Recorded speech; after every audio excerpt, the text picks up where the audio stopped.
de las tres metamorfosis. Voy a hablaros de las tres transformaciones del espíritu. De cómo el espíritu se transforma en camello, el camello en león y, finalmente, el león en niño. Muchas cargas soporta el espíritu cuando está poseído de reverencia, el espíritu vigoroso y sufrido. Su fortaleza pide que se le cargue con los pesos más formidables. ¿Qué es lo más pesado? Se pregunta el espíritu sufrido y se arrodilla, como el camello, en espera de que lo carguen. ¿Qué es lo más pesado, oh héroes? Se pregunta el espíritu sufrido, para cargar con ello, y regocijarme en mi fortaleza. ¿No es esto arrodillarte para humillar tu orgullo?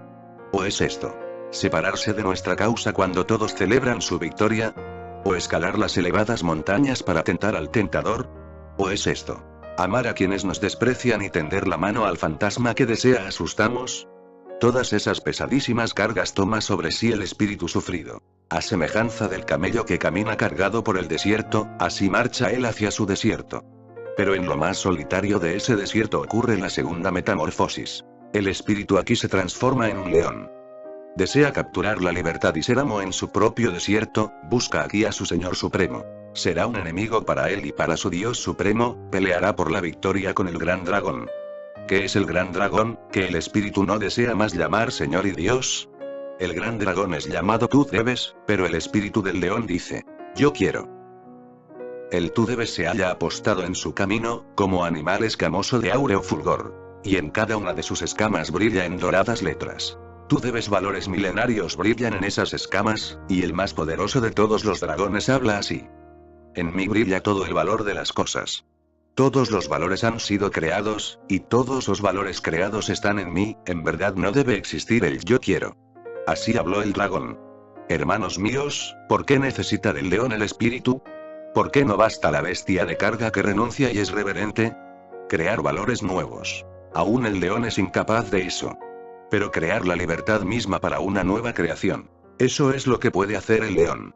Crearse el derecho para nuevos valores es la más terrible conquista para un espíritu sufrido y reverente, en otro tiempo adoraba el tú debes como lo más sagrado.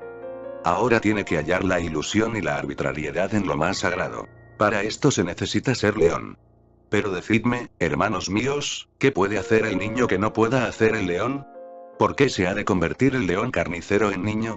El niño es inocencia y olvido, un empezar de nuevo, un juego, una rueda que gira, un primer movimiento, un sí sagrado. Sí, hermanos míos, para el juego de la creación se necesita una afirmación sagrada. El espíritu desea ahora su propia voluntad, el espíritu que perdió el mundo gana ahora su propio mundo. Les he nombrado tres metamorfosis del espíritu. Cómo el espíritu se convierte en camello, y el camello en león y el león, por último, en niño. Zaratustra divide la evolución de la conciencia en tres símbolos. El camello, el león y el niño. El camello es una bestia de carga, listo para ser esclavizado, nunca rebelde. Nunca puede decir que no. Es un creyente, un seguidor, un esclavo fiel, esto es lo más bajo en la conciencia humana. El león es una revolución. El comienzo de la revolución es un no sagrado. En la conciencia del camello hay siempre necesidad de alguien que guíe y alguien que le diga, debes hacer esto. Necesita los 10 mandamientos. Necesita todas las religiones, todos los sacerdotes y todas las escrituras sagradas porque no puede confiar en sí mismo, no tiene coraje ni alma ni anhelo por la libertad, es obediente. El león es un anhelo por la libertad, un deseo de destruir todas las prisiones, el león no necesita ningún líder. Es suficiente para sí mismo. No permitirá que nadie le diga, tú debes, eso es un insulto para su orgullo, solo puede decir, yo quiero. El león es responsabilidad y tremendo esfuerzo por librarse de todas las cadenas. Pero ni aun el león es la cima más alta del crecimiento humano, la cima más alta es cuando el león atraviesa una metamorfosis y se vuelve un niño.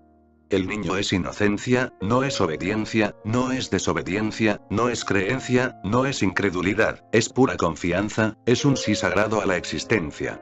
Estos símbolos son muy hermosos.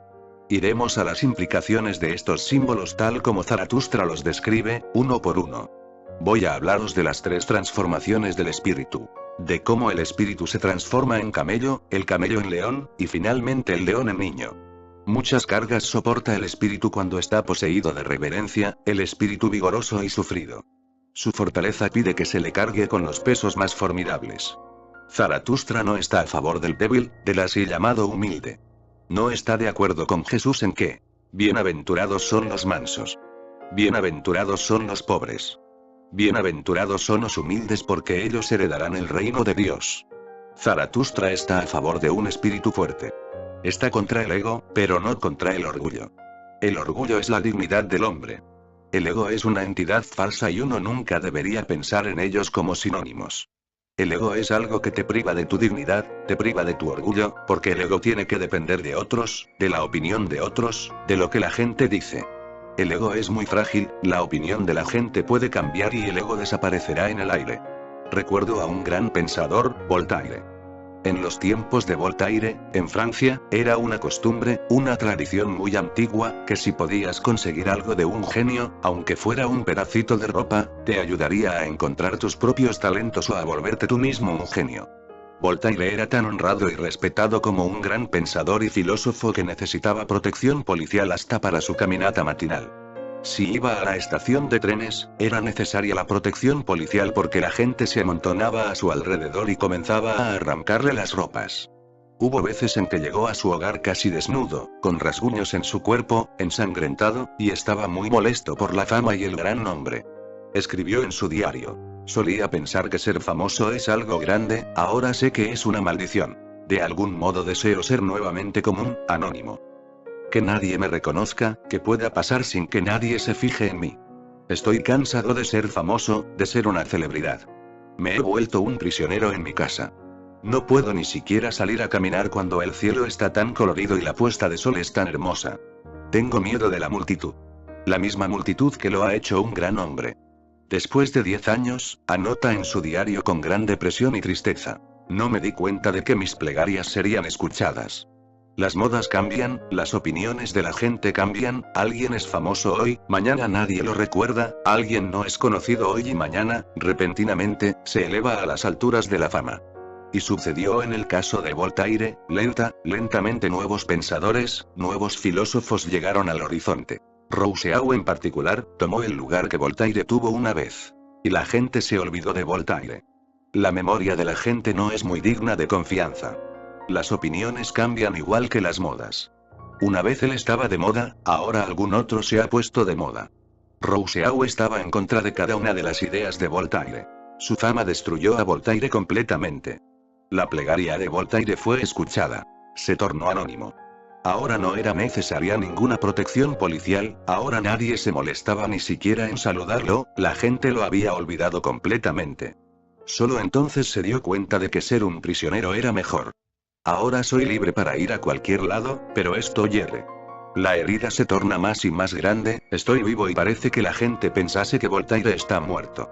Cuando murió, solo 3 personas y media lo acompañaron al cementerio. ¿Por qué 3 y media? ¿Por qué 3 eran personas y su perro puede contarse solo como medio? El perro encabezaba la procesión. El ego es un subproducto de la opinión pública, ellos te lo dan. Ellos pueden sacártelo. El orgullo es un producto totalmente diferente. El león tiene orgullo, el ciervo en el bosque, míralo, nada más, tiene un orgullo, una dignidad, una gracia, un pavo real danzando o un águila volando a lo lejos en el cielo, ellos no tienen ego, no dependen de tu opinión, son dignos simplemente como son, su dignidad surge de su propio ser. Esto debe ser entendido, porque todas las religiones le han estado enseñando a las personas a no ser orgullosos. A ser humildes, han creado un malentendido a lo largo de todo el mundo, como si ser orgulloso y ser egoísta fuesen sinónimos. Zaratustra es absolutamente claro en que está a favor del hombre valiente, del aventurero que va hacia lo desconocido por el sendero no pisado, sin ningún temor. Está a favor de la intrepidez, es un milagro que un hombre de orgullo, y solamente un hombre de orgullo, pueda tornarse un niño, la así llamada humildad cristiana es solo ego patas arriba. El ego se ha dado vuelta pero está allí, y puedes ver que tus santos son más egoístas que la gente común, son egoístas a causa de su piedad, de su austeridad, de su espiritualidad, de su santidad, aún de su humildad, nadie es más humilde que ellos. El ego tiene un modo muy sutil de volver a entrar por la puerta de atrás, puedes echarlo por la puerta del frente, él sabe que también hay una puerta de atrás. He escuchado que una noche, en un pub, un hombre estaba bebiendo y fastidiando demasiado, arrojando cosas, golpeando a las personas, gritando, abusándose de ellos y pidiendo más y más bebidas. Finalmente el dueño del pub le dijo: esto es suficiente. Por hoy no tendrás más bebidas, y le dijo a sus empleados que lo arrojaran por la puerta del frente. A pesar de que estaba completamente borracho, aún en su borrachera recordó que había una puerta de atrás. Andando a tientas en la oscuridad, vino por la puerta de atrás y pidió una bebida. El dueño dijo: ¿de nuevo? Te he dicho que esta noche no conseguirás ninguna bebida más. El hombre dijo: esto es extraño. ¿Eres el dueño de todos los pubs de la ciudad? El ego no solo conoce la puerta de atrás, puede entrar hasta por las ventanas. Puede entrar aún sacando una teja del techo. Eres tan vulnerable en lo que al ego concierne. Zaratustra no es un maestro de la humildad, porque todas las enseñanzas de la humildad han fallado. Él enseña la dignidad del hombre, enseña el orgullo del hombre y enseña el hombre fuerte, no el débil, el pobre y el manso. Esas enseñanzas han ayudado a mantener a la humanidad en el estadio del camello. Zaratustra desea que atravieses una metamorfosis. El camello debe cambiar en león, y ha elegido símbolos hermosos, muy llenos de sentido y significado. El camello es, tal vez, el animal más desagradable de toda la existencia. No puedes mejorar su fealdad. ¿Qué más puedes hacer? Es una distorsión, parece venir directamente del infierno. Elegir el camello como la conciencia más baja es perfectamente correcto. La conciencia más baja en el hombre está tullida, desea ser esclavizada, tiene miedo de la libertad porque tiene miedo de la responsabilidad, está listo para ser cargado con tanto peso como sea posible, se regocija en estar cargado. Eso hace la conciencia más baja, cargada con conocimientos prestados. Ningún hombre de dignidad se permitirá estar cargado con conocimientos prestados, está cargado con la moral que ha transferido lo muerto a lo vivo. Es la dominación de lo muerto sobre lo vivo. Ningún hombre de dignidad permitirá que la muerte lo rija. La conciencia más baja del hombre permanece ignorante e inconsciente, ajena, profundamente dormida, porque se le da constantemente el veneno de la creencia, de la fe, de no dudar nunca, de nunca decir que no. Y un hombre que no puede decir no, ha perdido su dignidad. Y un hombre que no puede decir no, su sí no significa nada. ¿Ves la implicación? El sí es significativo solo si eres capaz de decir no. Si eres incapaz de decir no, tu sí es impotente, no significa nada. Por lo tanto, el camello tiene que cambiar en un hermoso león, listo para morir pero no para ser esclavizado. No puedes hacer de un león una bestia de carga. Un león tiene una dignidad que ningún otro animal puede reclamar. No tiene tesoros ni reinos. Su dignidad está en su estilo de ser. Intrépido, sin temor a lo desconocido, listo para decir que no a un riesgo de morir. Esta prontitud para decir no, esta rebeldía, lo limpia de toda la suciedad que ha dejado el camello, todos los trazos y las huellas que el camello ha dejado. Y solamente después del león, después del gran no, el sí sagrado de un niño es posible. El niño dice sí, no porque tenga miedo, dice sí porque ama, porque confía. Dice sí porque es inocente. No puede concebir que pueda ser engañado. Su sí es tremenda confianza, no proviene del miedo, proviene de la profunda inocencia. Solo este sí puede conducirlo a la cima suprema de la conciencia, lo que yo llamo divinidad.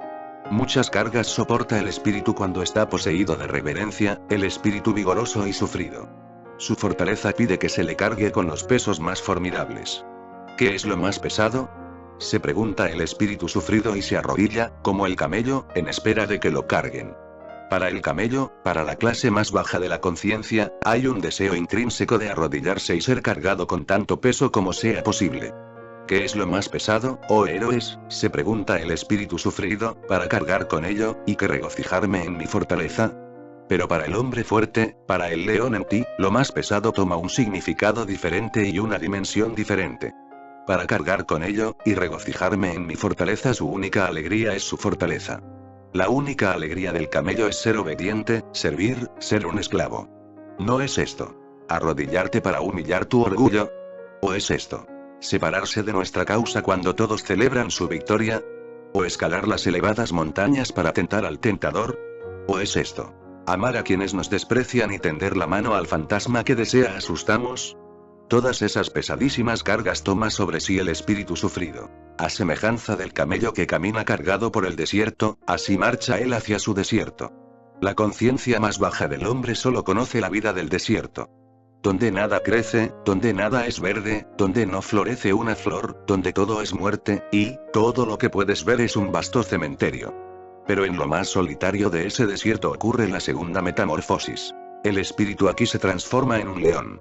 Hay momentos, aún en la vida de aquellos que andan a tientas en la oscuridad y la inconsciencia, en que, como un rayo, algún incidente los despierta y el camello no es más camello. Una metamorfosis, una transformación sucede. Gautama Buda dejó su reino cuando tenía 21 años. La razón. Un súbito rayo, y el camello se tornó león. Cuando nació, fueron llamados todos los grandes astrólogos del reino porque era el único hijo del gran emperador, y nació cuando el emperador estaba envejeciendo.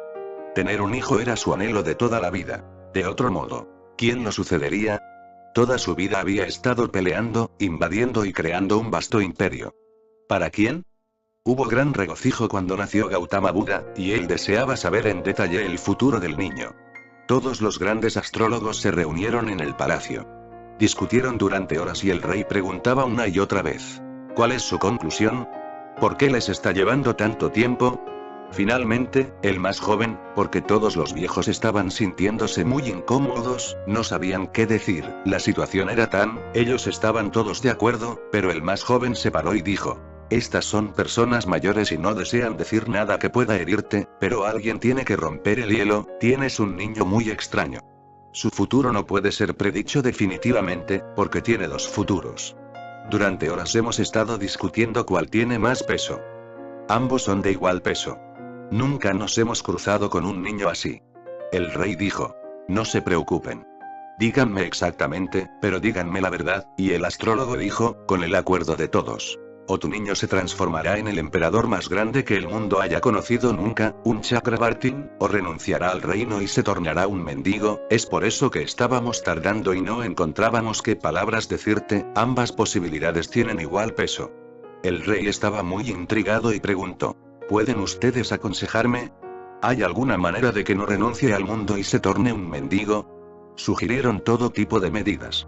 Particularmente no debería darse cuenta de la enfermedad, la vejez, la muerte, los sannyasins. Debería ser cuidado de tal manera, casi ciego a estas realidades, porque cualquier cosa podía disparar la idea de renunciar al mundo. El rey dijo. No se preocupen.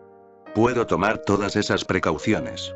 Se hicieron para él 3 palacios, para las diferentes estaciones, de manera que nunca sintiera demasiado el calor, el frío o demasiada lluvia, se prepararon toda clase de comodidades, se les ordenó a los jardineros. No se debe permitir que él vea ni una hoja muerta, una flor que se esté deshojando, entonces, por la noche, limpien completamente el jardín de todas las flores viejas, las hojas viejas.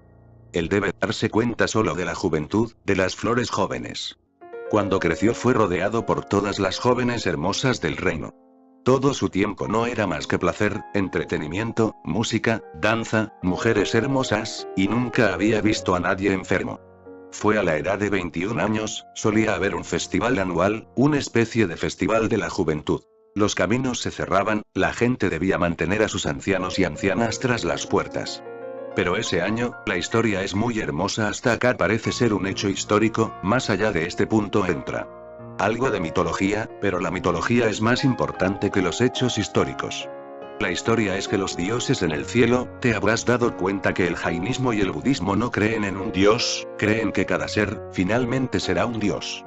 Zaratustra estaría de acuerdo con ellos. El potencial de cada uno es ser dios. Y nunca jamás debes de entregarle tu potencialidad de ser, a una entidad o Dios, tercero a ti. Cuánto tiempo le lleve, depende de cada uno, pero ese es su destino. Y millones de personas han llegado a ese punto. No tienen cuerpos físicos, viven en la eternidad, en la inmortalidad. Los dioses en el cielo estaban muy molestos porque casi 21 años habían pasado. Se supone que un hombre va a ser un gran iluminado y esto es impedido por su padre. Ser un gran emperador no tiene ningún significado en comparación con tornarse el hombre despierto más grande de la historia, porque esto elevará la conciencia de la humanidad y el universo entero. Digo que esto no es histórico, pero la mitología es más significativa, porque muestra que la existencia entera está interesada en tu crecimiento, esa existencia no es indiferente ante ti. Y si estás muy cerca del florecimiento, la existencia estará lista para traer tu primavera tan pronto como sea posible. La existencia tiene interés invertido en que te vuelvas despierto porque tu despertar despertará a muchas personas. Como una regla general, toda la conciencia de la humanidad será afectada por esto, dejará sus huellas de grandeza en cada ser humano inteligente, tal vez cree el anhelo por lo mismo en muchos, tal vez la semilla pueda comenzar a germinar, tal vez aquello que está dormido se torne activo, dinámico. Es por eso que digo que esta parte mitológica es mucho más significativa que los hechos históricos, puede ser puro cuento. Pero es tremendamente simbólico.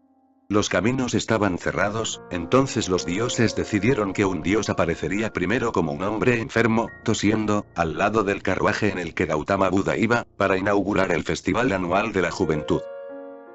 Buda no podía creer lo que le había pasado a este hombre, a él lo habían cuidado tanto. Los médicos más grandes de su tiempo lo habían estado cuidando todo el tiempo. Él no conocía ninguna enfermedad y no había conocido a nadie a su alrededor que estuviese enfermo. Otro dios entró en el conductor, porque Buda le preguntó al conductor: ¿qué le ha sucedido a este hombre? El dios respondió por boca del conductor: esto les pasa a todos. Tarde o temprano el hombre comienza a devolverse débil, enfermo, viejo. Cuando estaba diciendo esto, vieron a un viejo, otro dios, y el conductor dijo: mira, esto es lo que les pasa a todos. La juventud no es eterna. Es efímera. Buda estaba muy conmocionado. Entonces vieron un tercer grupo de dioses, llevando a un hombre muerto, un cadáver, yendo a los lugares funerarios, y Buda dijo: ¿qué le sucedió a este hombre? Y el conductor dijo: después de cierta edad, este es el fin. Cae el telón. Este hombre está muerto. Justo atrás de la procesión venía un sannyasin de túnica roja y Buda dijo: ¿por qué ese hombre usa túnica roja, la cabeza afeitada y se ve muy feliz, muy saludable, tiene un brillo en sus ojos y un cierto magnetismo? ¿Quién es él? ¿Qué le ha pasado? El conductor dijo: este hombre, viendo la enfermedad, el malestar, la vejez, la muerte, renunció al mundo. Antes de que venga la muerte, él quiere conocer la verdad de la vida, si la vida sobrevivirá después de la muerte o la muerte es todo, y todo termina. Él es un buscador de la verdad, es un sannyasin. Esto fue como un rayo, 21 años de esfuerzo de su padre simplemente desaparecieron. Le dijo al conductor: no voy a inaugurar el festival de la juventud, porque si la enfermedad ocurre y la muerte ocurre, ¿cuál es el asunto de ser joven por unos pocos años?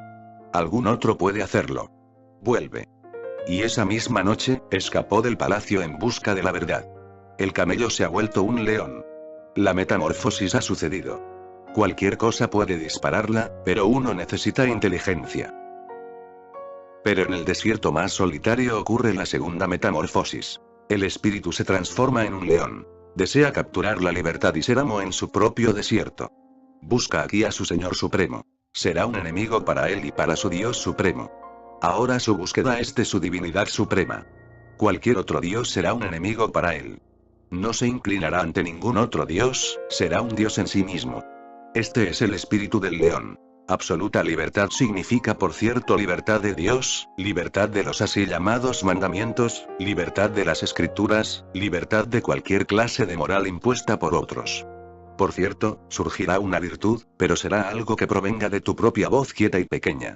Tu libertad traerá responsabilidad, pero esa responsabilidad no te será impuesta por nadie más. Peleará por la victoria con el gran dragón.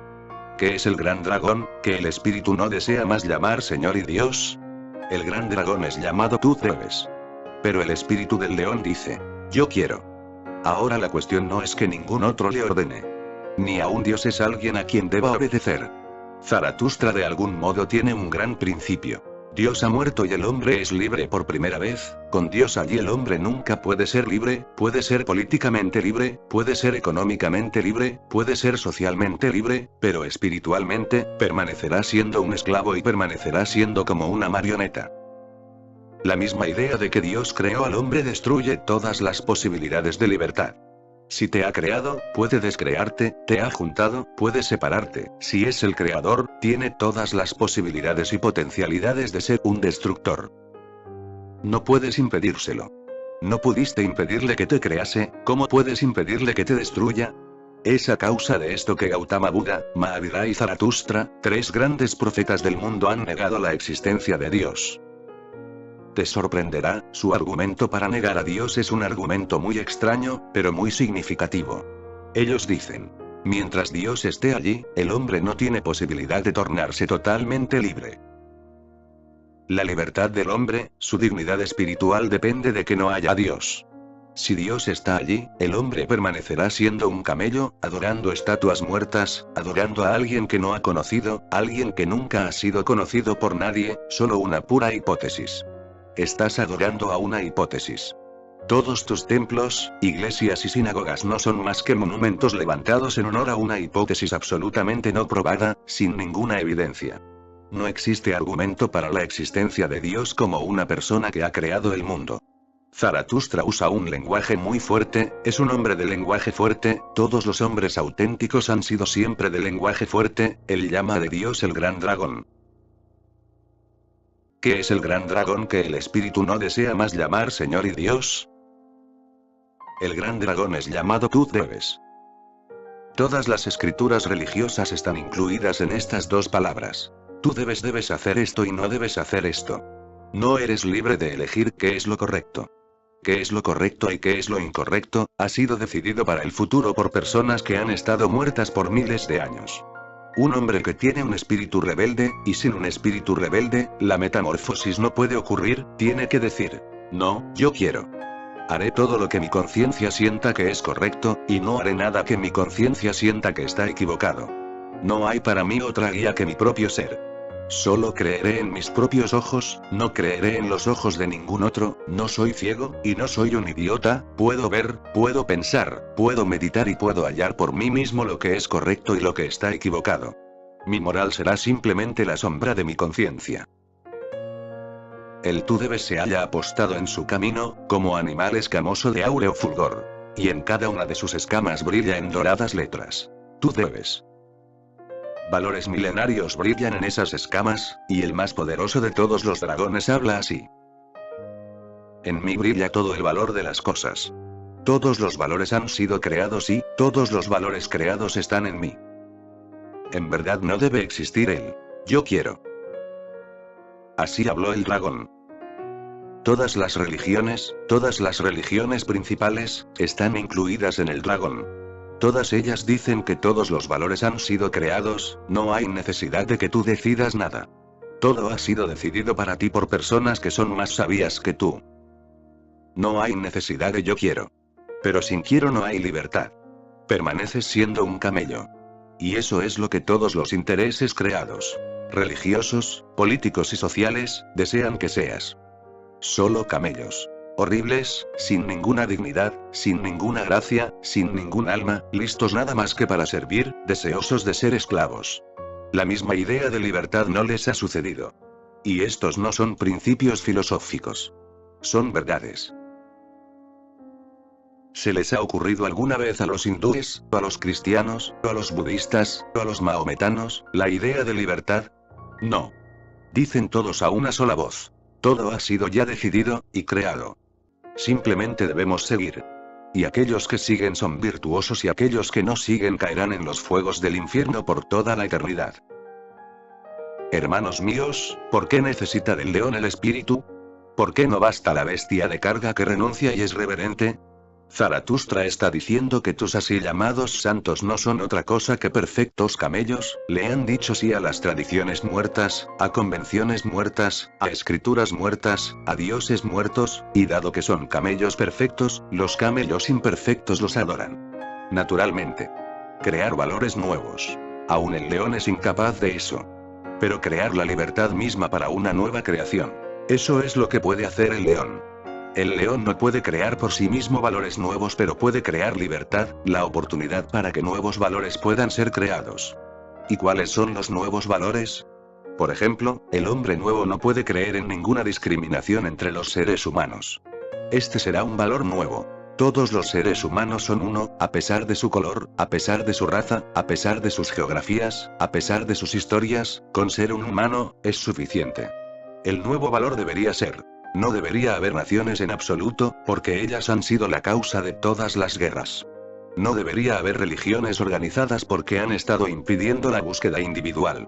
Continúan entregando a las personas verdades hechas, y la verdad no es un juguete, no la puedes conseguir ya hecha, no hay fábrica que las fabrique y no hay mercado en el que se pueda conseguir, tendrás que buscarla en los más profundos silencios de tu propio corazón. Y nadie, excepto tú, puede ir allí. La religión es individual. Este es un nuevo valor. Para crearse la libertad, y un no sagrado, aún enfrente del deber. Para eso, hermanos míos, hace falta el león. Se te ha dicho continuamente que el deber es un gran valor. De hecho es una palabra sucia, si amas a tu mujer porque es tu deber, entonces no la amas, si amas a tu madre porque es tu deber, no amas a tu madre. Los deberes destruyen todo lo que es hermoso en el hombre. Amor, compasión, alegría, la gente se ríe hasta porque es su deber. Los maestros quieren que los estudiantes los respeten porque es su deber. Una vez, un profesor y una comisión de educación de India invitó a unos pocos profesores de toda la India a participar en una conferencia en Nueva Delhi acerca de temas que se estaban tornando más y más molestos en todos los institutos educacionales. El primero era que los estudiantes no tenían ningún respeto por los profesores. Muchos profesores hablaron acerca de esto, diciendo: hay que hacer algo urgentemente, porque si no hay respeto, el sistema educativo en su totalidad se derrumbará. No podía entender qué tipo de discusión era esta porque ni una sola persona había objetado o argumentado sobre este punto. Yo era la persona más joven y fui llamado porque el presidente del Comité de Educación, D.S. Kotari, había escuchado acerca de mí cuando estaba visitando una universidad. Era uno de los más prominentes científicos de la India. Yo era muy joven y era una conferencia de personas mayores. Pero dije: me parece que tengo que hablar acerca de esto porque todos los profesores están insistiendo en una cosa, que todo estudiante tiene el deber de ser respetuoso con su profesor, y ninguno ha dicho que el profesor tiene que ser digno de respeto. Mi propia experiencia en la universidad es que ni un solo profesor es digno de respeto, y si los estudiantes no son respetuosos, imponerlo como un deber será absolutamente desagradable y fascista. Estoy en contra de esto. Me gustaría que la comisión decida que los profesores deberían ser dignos y merecedores, y el respeto vendría automáticamente. Donde sea que haya alguien que sea hermoso, los ojos de la gente reconocerán inmediatamente la belleza.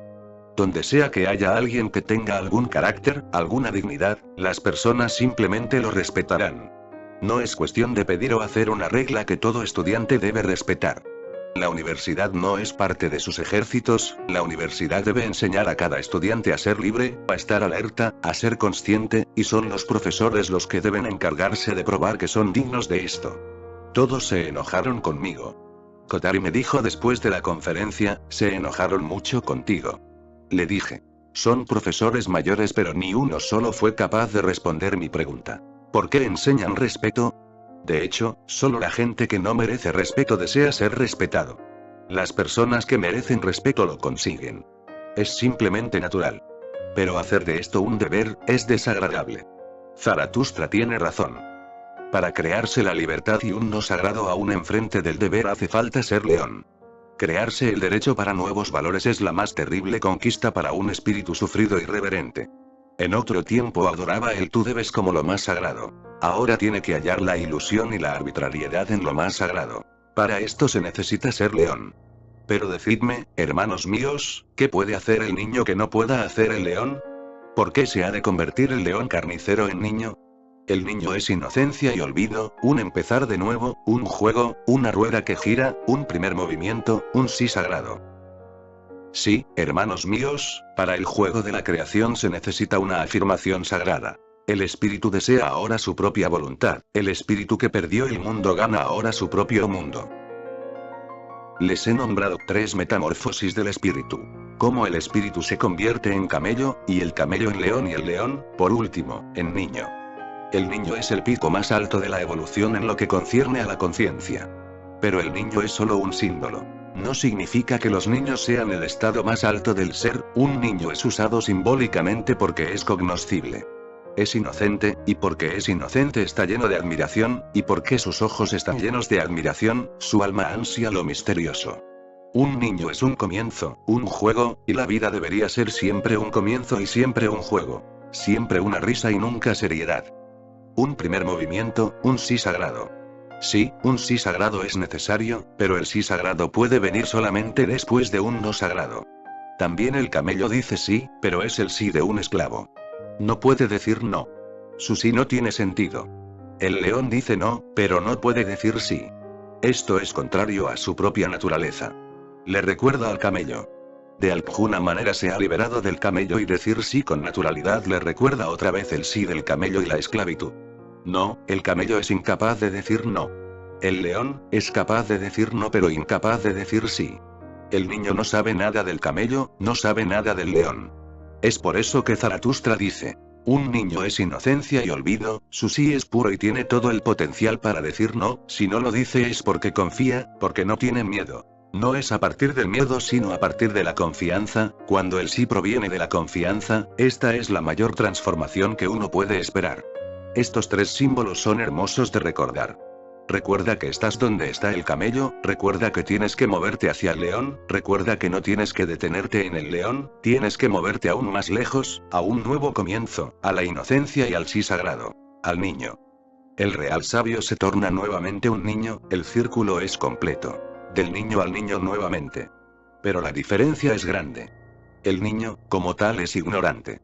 Tendrá que pasar por el camello, por el león, y regresar al niño. Y este niño no es exactamente el antiguo niño, porque no es ignorante. Se ha movido a través de todas las experiencias de la vida. La esclavitud, la libertad, un sí impotente, un no feroz, y aún así ha olvidado todo eso. No es ignorancia sino inocencia, el primer niño era el comienzo de un viaje, la segunda infancia es la terminación del viaje. En los días en que Zaratustra estaba escribiendo estas declaraciones en Irán, en la India estaban siendo escritos los Upanishads, que tienen la misma comprensión. En los Upanishads, el Brahmin es alguien que llega a conocer la realidad suprema. Nadie nace Brahmin, solo al conocer el Brahm, la realidad suprema, uno se torna un Brahmin. Y otro nombre del Brahmin en los Upanishads es Dvij, nacido dos veces. El primer nacimiento es del cuerpo y el segundo nacimiento es de la conciencia, el primer nacimiento te hace humano, el segundo nacimiento te hace un dios.